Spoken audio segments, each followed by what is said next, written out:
Blood dripped from David Ross's split lip as the transport ship's engines finally went silent. He could taste metal and smell the recycled air that all prison ships seemed to use. 3 guards surrounded him, their weapons drawn but not quite pointing at him yet. They were nervous. Good. Nervous guards made mistakes. "Move it, human," growled the one in charge. His voice came out strange through the translator device hanging around his thick neck. David had learned that this species called themselves the Keth. They looked like walking lizards with too many teeth and not enough patience. David stood slowly, making sure his chains rattled just enough to remind everyone he was supposed to be helpless. The patterns on his skin felt warm under the bright transport lights. He could see the guards staring at the dark lines that covered his arms and face. They always stared.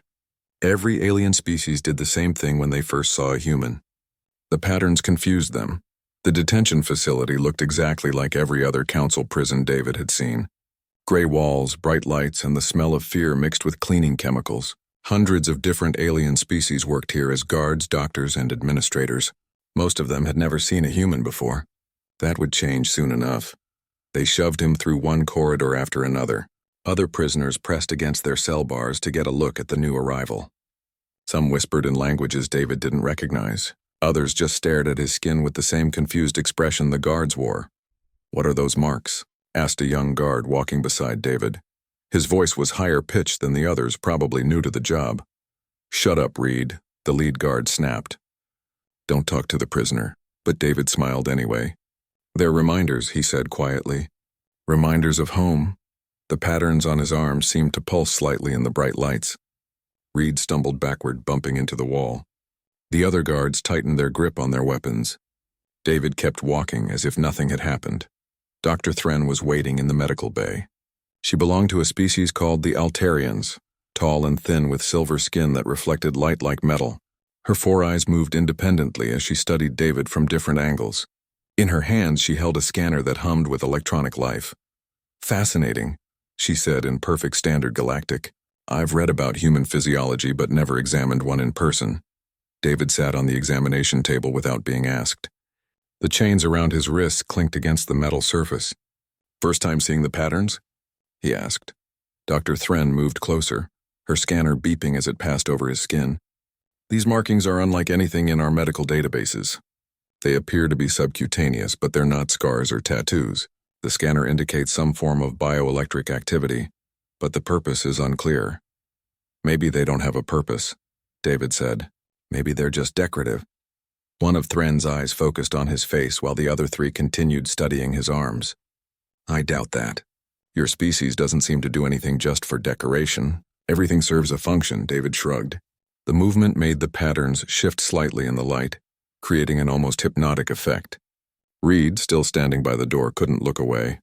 The young guard's weapon hung loose in his hands. "The bioelectric readings are increasing," Thren noted, adjusting her scanner. "They respond to your emotional state. When you became amused just now, the activity spiked." "Maybe they're mood rings," David said with a grin. Thren made a note on her electronic pad. "Commander Voss will want to see these readings. The patterns may be some form of communication device or data storage system." David's grin faded. Commander Voss ran this facility with the efficiency of a machine and the warmth of empty space. David had heard stories about the commander's interrogation techniques.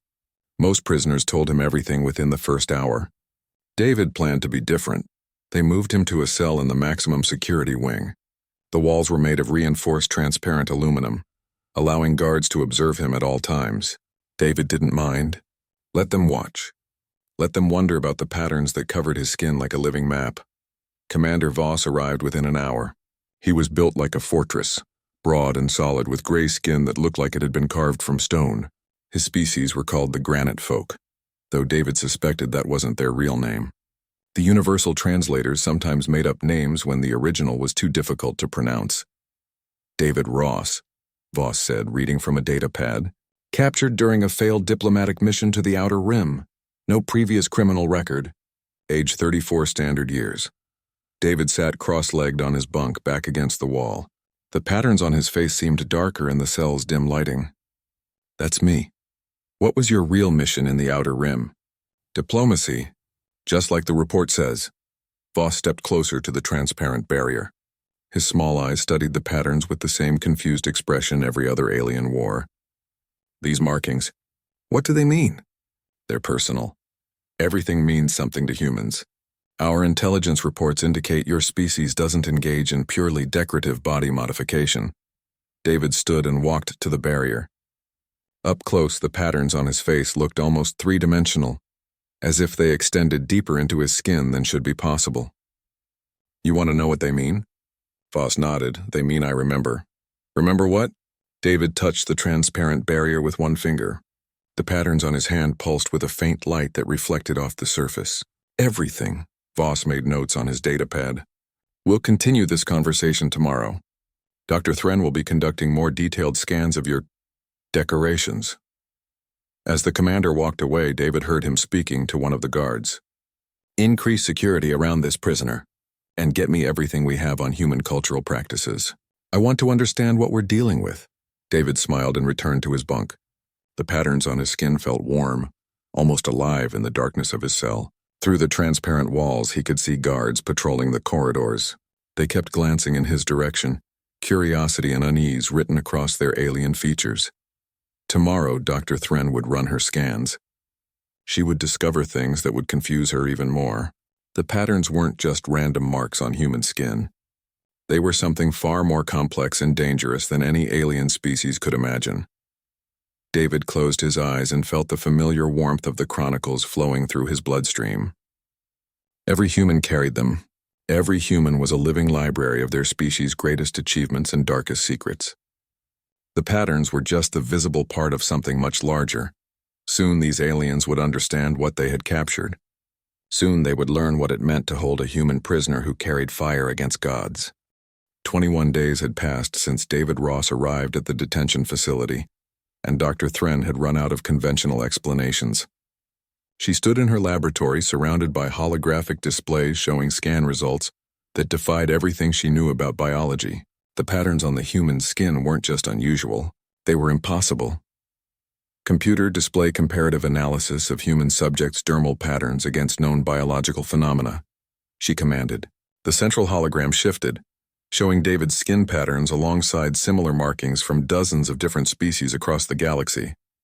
No matches found, the computer announced in its neutral voice. Patterns do not conform to known tattoo techniques, scarification methods, or natural pigmentation variations.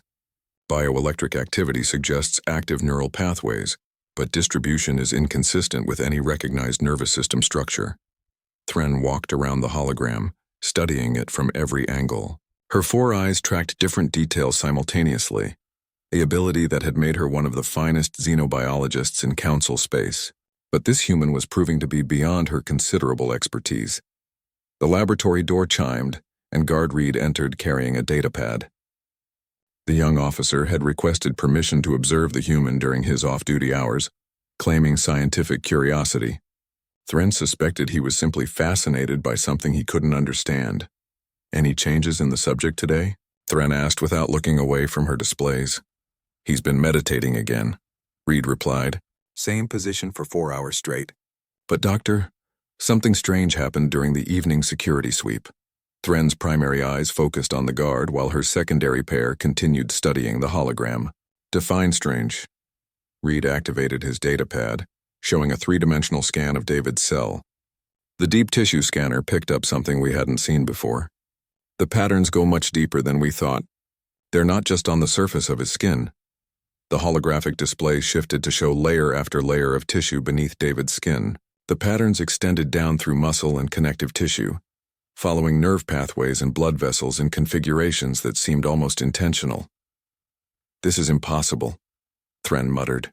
These patterns would require surgical precision to create, but there's no evidence of any invasive procedures. They appear to be naturally occurring, but that contradicts everything we know about human development. There's more, Reed said, manipulating the display to focus on David's left arm. Look at this section here. The scanner detected some kind of microscopic text. Thren's four eyes snapped to attention. Text meant language. Language meant intelligence and purpose. The patterns weren't just biological anomalies. They were communication. Computer-enhanced magnification on the selected area. Maximum resolution. The hologram zoomed in until individual cells became visible, There, encoded in the structure of David's tissue itself, were tiny symbols arranged in neat rows. They looked nothing like any human writing system in the Council's databases. "How much text are we talking about?" Thren asked. Reed consulted his datapad. "The scanner estimates several thousand symbols in just this small section. If the entire pattern network contains similar density," he paused to run calculations, "we could be looking at millions of individual characters." Thren felt a chill run down her silver spine. Millions of characters meant books, libraries. Entire civilizations' worth of information could be encoded in the patterns that covered the human's body. "We need the linguistic analysis computer," she said. "Contact the Council's Xenolinguistics department. Tell them we have a priority translation request." 3 hours later, the facility's most advanced linguistic AI was struggling to make sense of the symbols. The computer had access to over 14 million languages, dialects, and writing systems from across known space. It could translate ancient texts from civilizations that had died out before most current species had evolved. But the humans' patterns were proving to be a challenge. "Translation progress report," Thren commanded. "Partial success achieved," the AI responded. "Symbols appear to be compressed data rather than traditional text. Multiple layers of information encoded in same physical space. Preliminary analysis suggests historical records, technical specifications, and narrative structures." "Narrative structures?" "Stories, Doctor. The patterns contain thousands of individual stories." Thren stared at the holographic display showing David's arm. "Stories written in flesh and bone, carried beneath the skin like some kind of biological library. But why would humans do such a thing? What could be so important that an entire species would encode it in their own bodies? Computer, can you translate any complete segments?" "Working. One moment." The AI processed data for several minutes before responding. "Translation of Section 7, Alpha 12 complete. Content appears to be historical record. Title translates approximately as The Last Stand of Colony 7. A new hologram appeared showing the translated text. Thren read the opening lines and felt her breath catch. It was a battle report, written in clinical detail about a human settlement defending itself against overwhelming odds. The attackers were described as beings of pure energy who called themselves eternal. The defenders were ordinary humans with primitive weapons and desperate courage. "Show me more sections," Thren ordered. One by one, the AI translated fragments of the stories encoded in David's skin. Tales of impossible battles, of humans fighting against enemies that seemed like gods. Technical manuals for weapons that shouldn't exist. Star charts for regions of space the Council had never explored. And running through all of it, a central theme of defiance against forces that claimed to be divine. "Doctor," Reed said quietly, "what kind of species carries their entire history written on their bodies?" Before Thren could answer, the laboratory's security system activated. Commander Voss entered with 4 additional guards, all of them armed and alert. "Dr. Thren," Voss said in his gravelly voice, "I've received reports about your discoveries. The Council wants immediate access to all translation data." "Commander, we've barely begun to understand what we're dealing with. The patterns appear to contain vast amounts of information, but we need more time to—" "Time is a luxury we don't have," Voss interrupted. "Word of your discoveries has reached the highest levels of Council government. They want to know what secrets this human is carrying." Thren gestured to the holographic displays surrounding them. "These aren't secrets, Commander. They're stories, historical records. The humans have encoded their entire cultural memory in their own bodies." "And what does that cultural memory tell us about their capabilities?" Voss asked. "What does it tell us about their intentions?" Thren hesitated. The stories she had read painted humans as a species willing to fight impossible battles against godlike enemies. They spoke of technologies that could challenge the fundamental laws of physics. Most disturbing of all, they suggested that humans had been at war with forces far more advanced than anything the Council had ever encountered. "I need more time to analyze the data," she said finally. "You'll have it. But first I want you to focus on one specific area." Voss pointed to the holographic display of David's torso. The scanner detected a large concentration of patterns here over his heart. The density is much higher than anywhere else on his body. If the humans encoded their most important information anywhere, it would be there. Thren nodded and adjusted the display to focus on David's chest. The patterns there were indeed denser, more complex than anything else they had found, layer upon layer of information compressed into a space no larger than a human hand. Computer, priority translation of central chest patterns. All available processing power. Warning, the AI responded. Pattern complexity exceeds normal translation protocols. Deep analysis may trigger unknown responses in encoded data. Explain. Some information systems contain active elements. Translation process may activate dormant functions within the pattern network. Voss stepped forward. Are you saying the patterns might be more than just storage? That they could actually do something? Unknown, Commander. Recommend proceeding with caution. Thren looked at the complex patterns over David's heart. Whatever information was encoded there, it was clearly the most important part of the entire system. The humans had placed it in the most protected location on their bodies, surrounded by layers of other data like guards protecting a treasure. Begin translation, she ordered. As the AI began its deep analysis, alarms started sounding throughout the facility. Emergency lights flashed, and the holographic displays flickered with interference. What's happening? Voss demanded. Unknown energy surge from the human prisoner's cell, came a voice over the intercom. All scanners detecting massive bioelectric activity from the subject. Through the facility's security cameras, they watched David Ross sit up on his prison bunk. The patterns on his skin were glowing with visible light, pulsing in rhythm with something deep and powerful. His eyes opened and he looked directly into the camera as if he could see them watching.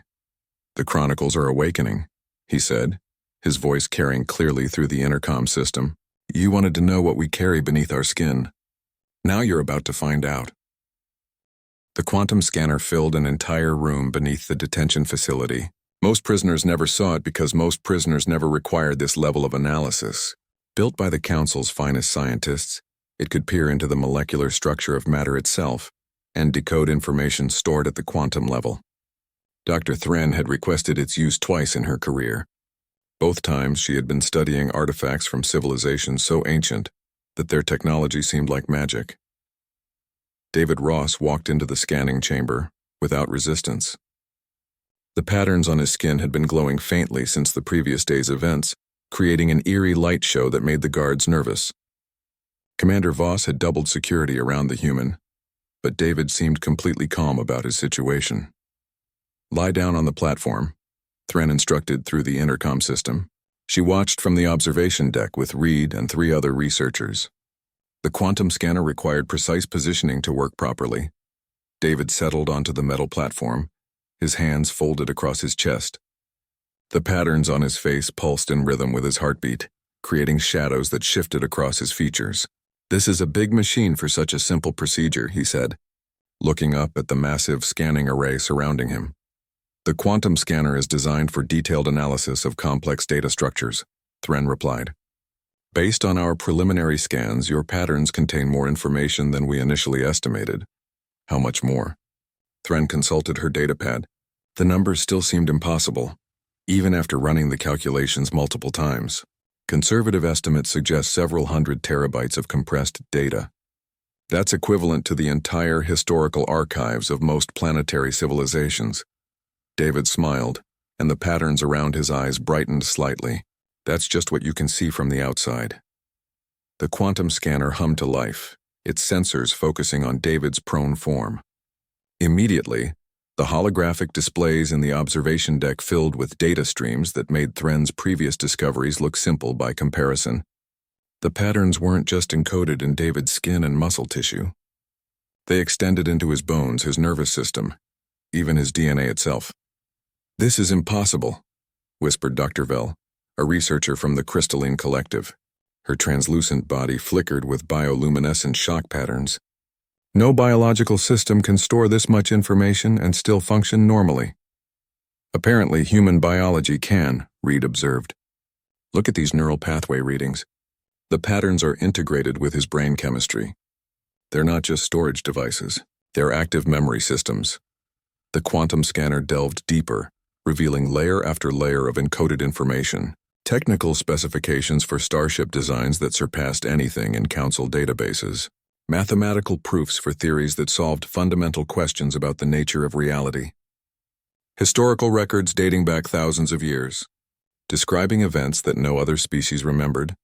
Computer, translate sample sections from different data layers, Thren commanded. Translation in progress. Warning, Some data sections contain experiential recordings. Full translation may produce sensory feedback in analysis systems. Experiential recordings? Complete sensory memories, Doctor. Not just text or images, but actual recorded experiences from human consciousness. The first translation appeared on the central display. It was a battle report from something called the Proxima campaign. As Thren read, she realized she wasn't just seeing words. The quantum scanner was somehow translating the emotional context and sensory data embedded with the text. She could almost smell the smoke and feel the heat of plasma weapons.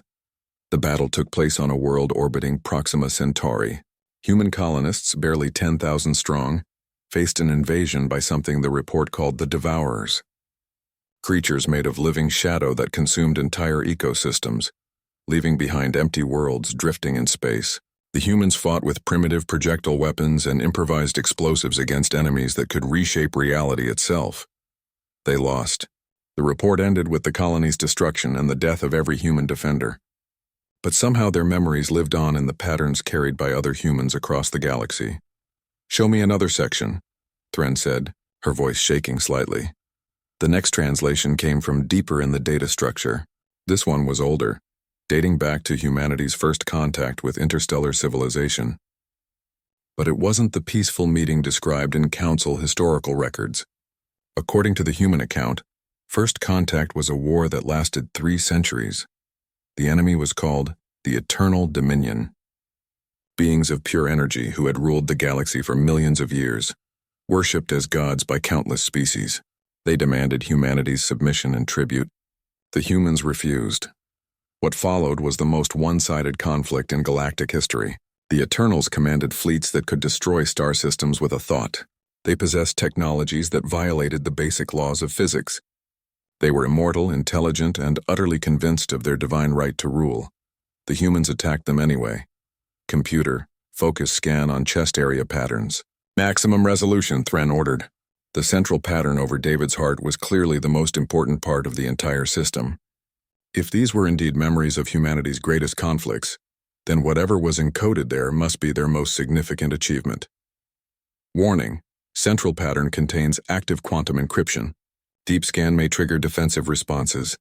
Defensive responses in a biological system? Affirmative.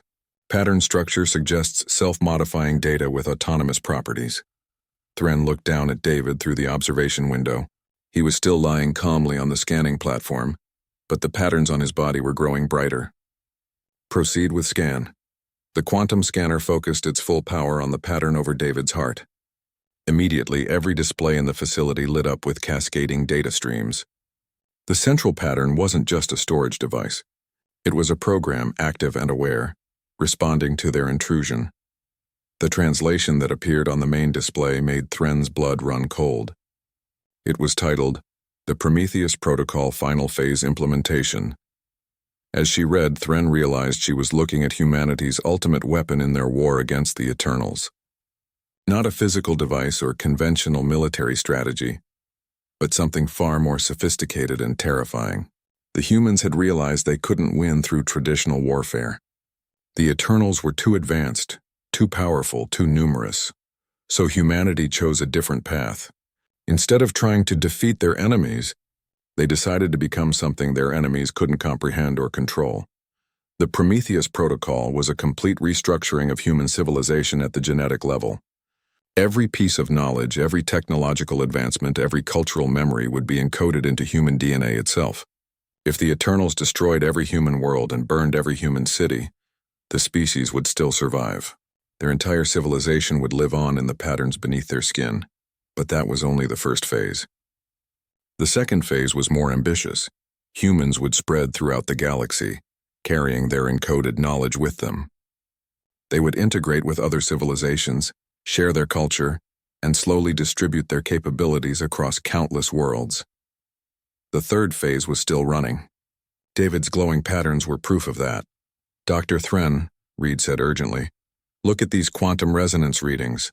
The pattern isn't just storing information, it's communicating. Communicating with what? Unknown. But the signals are propagating faster than light through some kind of quantum entanglement network." Thren stared at the data streams flowing across her displays. If the patterns could communicate instantaneously across interstellar distances, then every human in the galaxy was potentially connected to the same information network. Every human was a node in a civilization-wide consciousness that could share knowledge and coordinate actions at the speed of thought. The implications were staggering. Humanity hadn't just survived their war with the Eternals. They had evolved beyond anything the galaxy had seen before. They had become something that existed simultaneously as individuals and as a collective intelligence spanning the stars. Computer, analysis complete. Display full translation of central pattern. The final translation filled every screen in the observation deck. It was a message written in simple human words but carrying the weight of an entire species' determination. To whoever reads this, we are the children of Earth, and we carry fire stolen from gods. Our enemies thought they could break us by destroying our worlds. They were wrong. We are more than flesh and blood. We are memory and will, encoded in patterns that will outlast stars. Every human carries the sum of our knowledge. Every human is our civilization reborn. We have planted seeds of ourselves throughout the galaxy, and now those seeds are ready to grow. The war is not over. It has simply changed form. We are coming. David Ross sat up on the scanning platform, his entire body now glowing with bioluminescent patterns. He looked directly at Thren through the observation window and smiled. Phase 4 begins now, he said. Emergency sessions of the Galactic Council rarely lasted more than a few hours. This one had been running for 3 days straight, and the representatives were beginning to show signs of exhaustion. Ambassador Krell of the Hegemony paced back and forth across the central floor, his 6 legs clicking against the polished stone with increasing agitation. Above him, the massive holographic display showed David Ross sitting calmly in his cell, the patterns on his skin still glowing with that unsettling light. The implications are clear, Krell announced to the assembled delegates. Humanity has been conducting covert operations against the Council for decades. Every human diplomat, traitor, and colonist is potentially a spy carrying classified information in their very bodies. Counselor Nim of the Aquatic Alliance raised one of her translucent fins. That's speculation, Ambassador. We have no evidence that these biological data storage systems are being used for espionage. No evidence? Krell's mandibles clicked together in agitation. They've encoded their entire military history in their DNA. They carry detailed records of technologies we've never seen before. How is that not espionage? The representative from the Silicon Confederacy spoke through a series of harmonic tones that the translation system converted to words. More concerning is the communication aspect. If the patterns can transmit information instantaneously across interstellar distances, then humanity possesses a strategic advantage we cannot counter. High Chancellor Dex, the Council's presiding officer, gestured for silence. Her species had evolved from pack hunters, and she possessed an instinctive ability to sense weakness and fear. Right now, she could smell both throughout the chamber. Dr. Thren, she said, activating the communication link to the detention facility. Please provide the Council with your latest assessment of the human prisoner. Thren's image appeared on the secondary display. Her silver skin looked dimmer than usual, and her 4 eyes showed signs of strain. Honorable Chancellor, the situation has become more complex since our last report. The quantum scanning process appears to have activated dormant functions within the pattern network. Explain. The patterns are no longer passive storage devices. They're actively processing information and communicating with external sources. We've detected quantum entanglement signatures connecting the prisoner to locations throughout Council space. A murmur of unease rippled through the chamber. Quantum entanglement communication was theoretical technology that even the most advanced Council species had been unable to master. If humans possessed working examples, it would revolutionize their understanding of physics. How many locations? Chancellor Dex asked, unknown. The network appears to extend beyond our ability to trace. Conservative estimates suggest thousands of connection points across multiple star systems. Ambassador Krell stopped pacing and faced the Council. Members, we are looking at the most sophisticated intelligence network in galactic history. Every human in Council space is potentially connected to this system. They could be sharing our military secrets, our technological developments, our political strategies, or they could be sharing poetry and family recipes. Counselor Nim interjected. We don't know what information they're transmitting. We know they've been hiding their true capabilities from us, Krell replied. Their official records show them as a young species with limited technological development. But these patterns contain evidence of wars against forces we've never encountered. They describe weapons that could threaten Council security. The Silicon Confederacy representative's tones grew more discordant. Request clarification on weapons technology observed in human data patterns. Chancellor Dex activated another communication link. Commander Voss, please join this discussion. Voss's image appeared alongside Thren's. His stone-like features showed no emotion, but his voice carried undertones of concern. Honorable Council, the humans' encoded memories contain detailed specifications for weapon systems that appear to violate several fundamental laws of physics. Devices that can manipulate gravity, alter the flow of time, and convert matter directly into energy. Could these weapons actually function? The Chancellor asked. Unknown. Our analysis suggests they're based on scientific principles we don't fully understand. If the humans actually built and used such devices, they represent a potential threat to every species in the galaxy. The chamber fell silent except for the whisper of recycled air and the nervous sounds of various alien physiologies under stress. Finally, Ambassador Krell spoke again. I motion for immediate containment protocols. All humans in Council space should be detained for questioning. Their communication network must be disrupted before they can coordinate any hostile actions. Seconded, said the representative from the Crystal Worlds. Councillor Nim raised her fin again. Such actions would violate every principle of interspecies law we've established. We cannot detain an entire species based on speculation about their intentions. We're not talking about speculation, Krell replied. We're talking about evidence. This human carries proof that his species has been deceiving us about their true nature. Chancellor Dex considered the arguments carefully. Her species' instincts told her that fear was driving the Council toward rash decisions, but her political experience suggested that some fears were justified. Dr. Thren, she said, have you been able to determine the purpose of these encoded memories? Why would humans store this information in their bodies? The pattern over the subject's heart contains what appears to be a mission directive, Thren replied. The translation is still in progress, but preliminary analysis suggests it relates to something called the Prometheus Protocol. What is the Prometheus Protocol? Unknown. The name appears throughout the encoded data, always in contexts suggesting extreme importance. It seems to be connected to their war against the beings they call Eternals. The mention of the Eternals sent another wave of unease through the chamber. Several council members had encountered references to these entities in ancient records, but most dismissed them as mythology.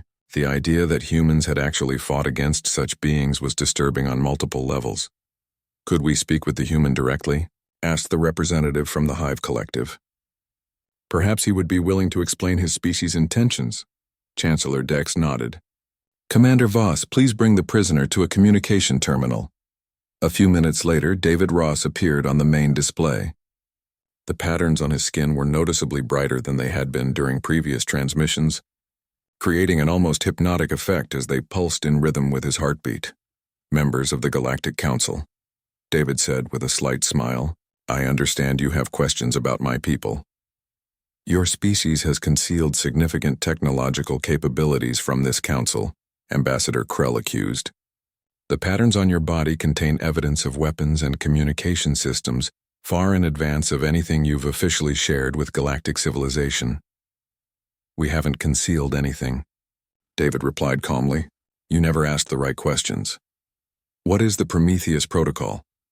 Chancellor Dex asked directly. David's smile widened and the patterns around his eyes brightened. The Prometheus Protocol is the reason I'm sitting here talking to you instead of burning in the ruins of a dead world. It's how my species survived a war against gods. Explain. The Eternals ruled this galaxy for millions of years before you built your first starship. They were worshipped as deities by countless civilizations because they possessed power beyond imagination. When humanity encountered them, we were given a choice: submit or be destroyed. David touched the pattern over his heart, and it pulsed with increased intensity.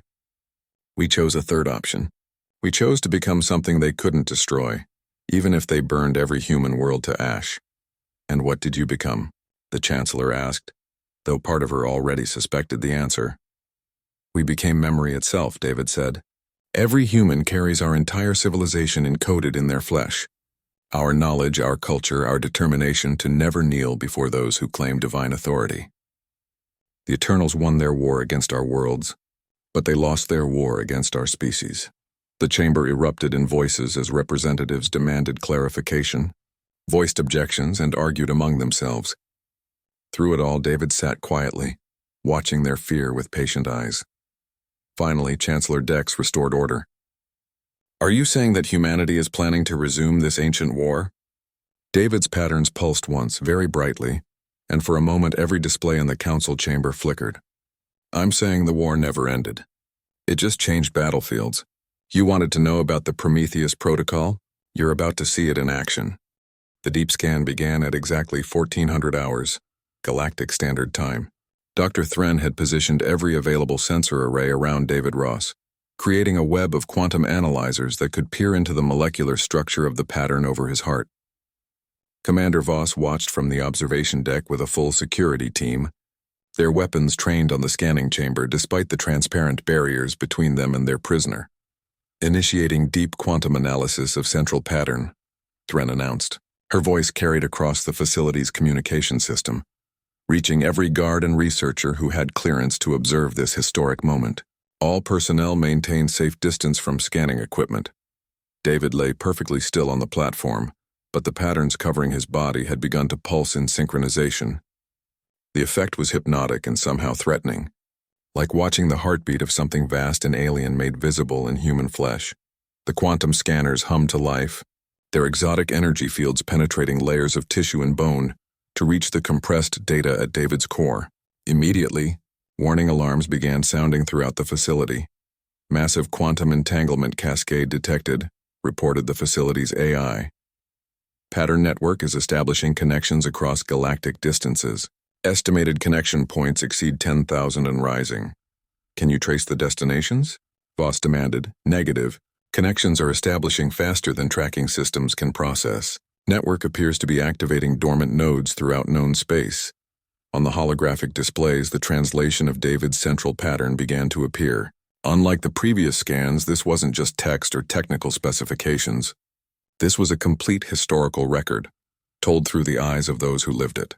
And at its center was the story that would change everything. The Council thought they knew about humanity.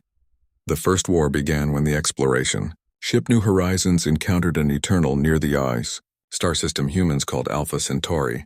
The being appeared as a column of living light, beautiful and terrible, speaking in harmonics that bypassed the ears and resonated directly in human consciousness. It identified itself as Luminar the Eternal, first among the divine, master of the greater spiral. "Submit," it commanded. "Kneel before your betters and accept the gift of servitude. Your species shows promise, but you lack the wisdom to guide yourselves." Captain Sarah Mitchell, commanding officer of the New Horizons, had sent back humanity's official response. "We kneel before no one. Find yourself another species to worship you." The war that followed lasted 307 years. The Eternals commanded technology that seemed like magic to human scientists. They could move stars, create matter from pure energy, and exist simultaneously in multiple dimensions. Their fleets traveled faster than light without using any recognizable propulsion system. They were immortal, all-knowing, and absolutely convinced of their divine right to rule. Humanity fought them with nuclear weapons and desperate courage. For 3 centuries, human colonies burned under eternal fire. Entire star systems were quarantined, their populations either destroyed or converted into worshippers of the divine fleet. Earth itself was besieged 17 times, saved only by increasingly desperate sacrifices and technological breakthroughs born from necessity. But humanity had one advantage the Eternals couldn't understand. They adapted. Every defeat taught them something new. Every destroyed colony provided data about eternal capabilities. Every dead hero left behind knowledge that their children could use. The breakthrough came during the siege of Mars, when human scientists finally understood what the Eternals really were. They weren't gods. They were refugees from a universe that had collapsed billions of years ago. Beings of pure information who had learned to manipulate matter and energy through quantum consciousness. They were incredibly advanced, but they followed rules, and any system that followed rules could be hacked. Dr. Elizabeth Chen, working in a laboratory buried beneath the Martian polar ice, created humanity's first quantum consciousness interface. It was crude, dangerous, and had a 90% fatality rate for anyone who used it. But it allowed human minds to directly interface with eternal technology. The first human to successfully hack an eternal war machine was Chen's own daughter, Lisa. She died in the process, but not before downloading complete technical specifications for eternal quantum drives, dimensional manipulators, and consciousness transfer systems. Humanity's war strategy changed overnight. Instead of trying to outfight the Eternals, they began trying to outthink them. Human hackers, knowing they would die in the attempt, penetrated eternal systems and stole the secrets of gods.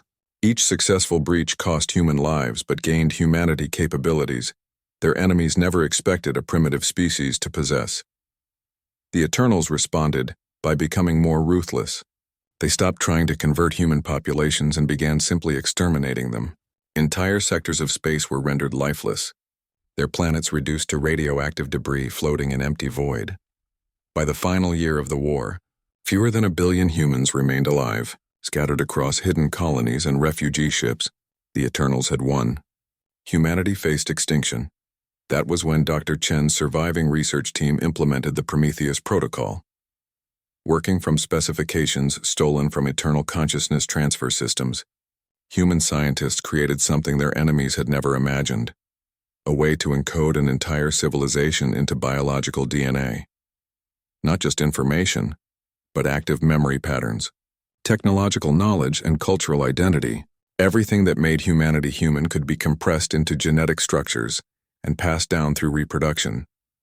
The final battle took place in the Sol system, with Earth already burning under eternal fire. The last human fleet, numbering fewer than 1,000 ships, faced the full might of the Divine Armada. They knew they couldn't win. That wasn't the point. While the battle raged above, teams of volunteers on Earth activated the Prometheus Protocol. Using quantum consciousness interfaces, they uploaded the sum of human knowledge and experience into specially modified DNA sequences. Every surviving human received the genetic modifications, becoming a living library of their species' greatest achievements. The Eternals destroyed the human fleet and finished burning Earth to ash. They declared victory and moved on to other sectors, satisfied that the rebellious species had been eliminated. They were wrong. The humans who survived weren't just individuals anymore. They were nodes in a distributed civilization that existed in the quantum structure of their own DNA. Every human child born after the protocol carried the complete knowledge and memory of their species. Humanity had become something the Eternals couldn't comprehend, a civilization that could survive the destruction of all its worlds because it lived in the bodies of its people. For generations, humans spread through the galaxy as refugees, traders, and explorers. They seemed harmless, primitive, barely capable of interstellar travel. They integrated with other species, shared technology, and appeared to be just another young civilization trying to find its place among the stars. But underneath their skin, in patterns that pulsed with each heartbeat, they carried fire stolen from gods. The Prometheus Protocol had multiple phases. Phase 1 was survival, encoding human civilization in DNA and spreading it across the galaxy. Phase 2 was integration, embedding humans within other species' civilizations and learning their capabilities. Phase 3 was preparation, establishing communication networks and resource stockpiles for the day when humanity would be ready to act. Phase 4 was awakening. The quantum scan is triggering something, Dr. Thren reported urgently. The pattern isn't just releasing information, it's sending activation signals to the entire network. On the displays, they watched as the story reached its conclusion. The final entry in David's central pattern wasn't a historical record. It was a mission briefing, written in the present tense and addressed to every human in the galaxy. The time for hiding is over. Our enemies believe they have won, but they have only been sleeping. The Eternals still rule from their hidden dimension, still claim dominion over species that should be free. Today we remind the galaxy what humans are capable of. Today we finish what our ancestors started. David Ross opened his eyes and sat up on the scanning platform. Every pattern on his body blazed with light, and when he spoke, his voice carried harmonics that seemed to resonate in frequencies beyond normal hearing. The Prometheus protocol is complete, he said. Phase 4 has begun. And now, every human in the galaxy remembers who they really are. Across the galaxy, humans were waking up. On the trading station orbiting Kepler's star, human merchant Tom Bradley felt the patterns beneath his skin grow warm while he negotiated with a crystalline trader. For 37 years he had carried cargo between star systems. Just another unremarkable human trying to make a living in the vast cosmos. But as the heat spread through his body, memories that weren't his own began flooding his consciousness. He remembered the siege of New Tokyo, though he had never been there. He recalled the technical specifications for quantum consciousness interfaces, though he had never studied advanced physics. Most importantly, he suddenly understood what the growing warmth in his skin meant. The Prometheus protocol was active. Tom's business partner, a six-armed hegemony citizen named Clerk, noticed the change immediately. "Friend Tom, your skin markings are glowing. Are you experiencing medical distress?" "No," Tom replied, his voice carrying new confidence. "I'm experiencing awakening." The same scene was playing out on 1,000 different worlds. In the agricultural colonies of the Outer Rim, human farmers stopped their work as ancient knowledge flooded their minds. On council diplomatic stations, human ambassadors found themselves remembering technologies that could revolutionize interstellar civilization. In military academies, human cadets suddenly possessed tactical knowledge gathered from centuries of impossible wars. The communication network that had lain dormant in human DNA for generations was finally fulfilling its purpose. Every human alive was simultaneously accessing the same vast library of knowledge, skills, and memories. In minutes, a species that had seemed primitive and harmless transformed into something far more dangerous. Dr. Thren watched her displays in growing horror as quantum entanglement signatures appeared throughout council space. "Commander, we're detecting activation events in every system with significant human populations. The network is fully operational. How many humans are we talking about?" Voss demanded. "Current estimates suggest over 200 million individuals across 300 star systems. All of them are now connected to the same information network." In the scanning chamber, David Ross stood calmly beside the quantum analysis platform. The patterns on his skin had stabilized into a steady glow that cast strange shadows throughout the room. "You wanted to know what humans are capable of," he said to the observation deck. "Now you're going to find out." The first sign of coordinated action came from the detention facility itself. Human prisoners in other wings began speaking in unison, their voices carrying clearly through the intercom system. "Security override authorization. Prometheus 77 Alpha. Voice print confirmed. David Ross, Project Commander, Human Liberation Fleet." Alarms began blaring as cell doors throughout the facility opened simultaneously, not just for human prisoners, but for dozens of other species who had been detained alongside them. The security systems had been compromised from within, hacked by humans who suddenly possessed knowledge they had never learned.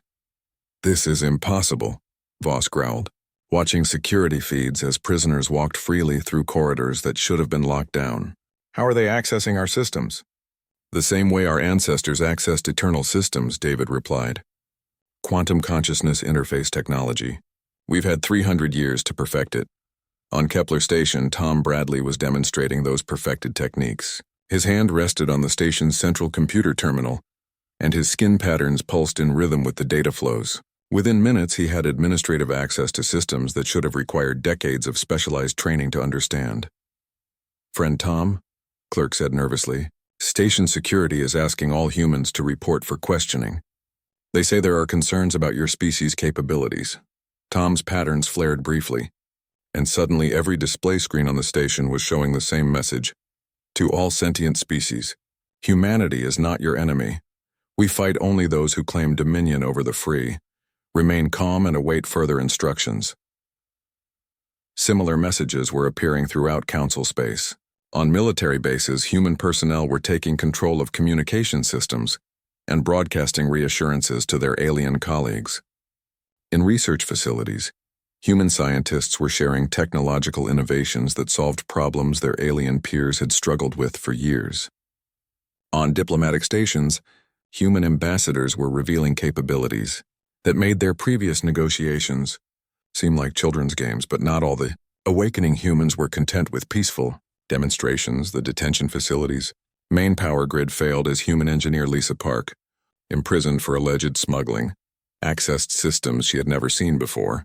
Emergency lighting cast eerie shadows as backup generators struggled to maintain life support.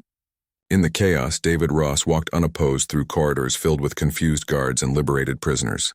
"Stop right there," Commander Voss commanded, blocking David's path with a squad of armed guards. "Whatever your people are doing, it ends now." David looked at the weapons pointed at him and smiled.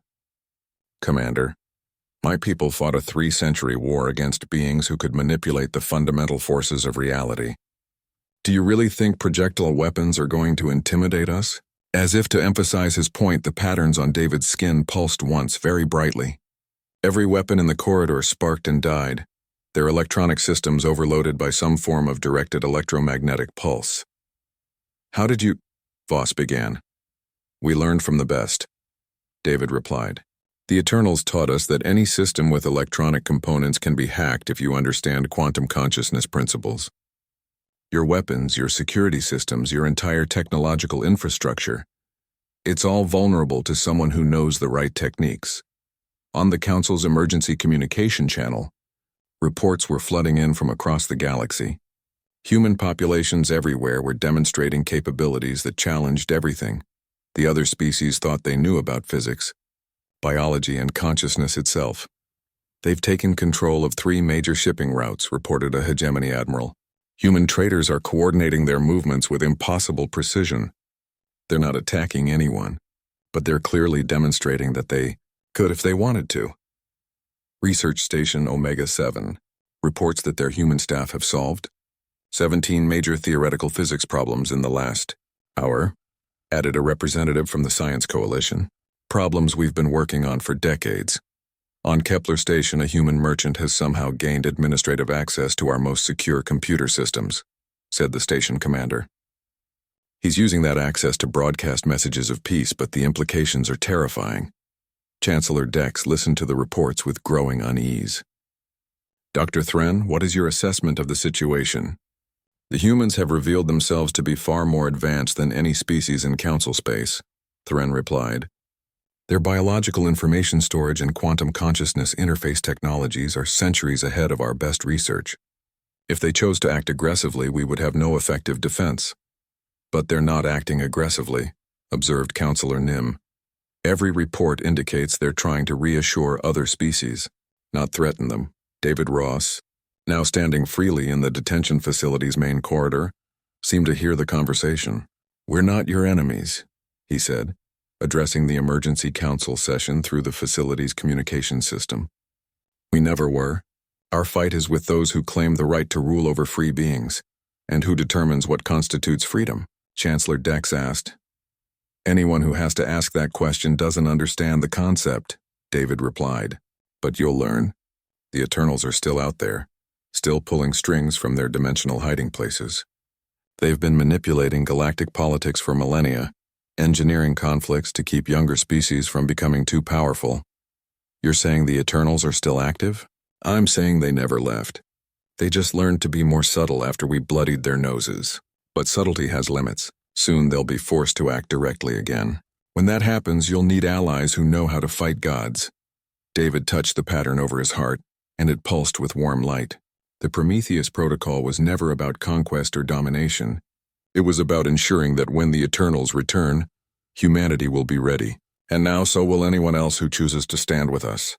Throughout the galaxy, human patterns continued to glow with gentle fire. The species that had once seemed so primitive and harmless had revealed themselves to be something far more complex and dangerous. They were the children of those who had stolen fire from gods, and they carried that fire within themselves, waiting for the day when it would be needed again. That day was coming sooner than anyone expected.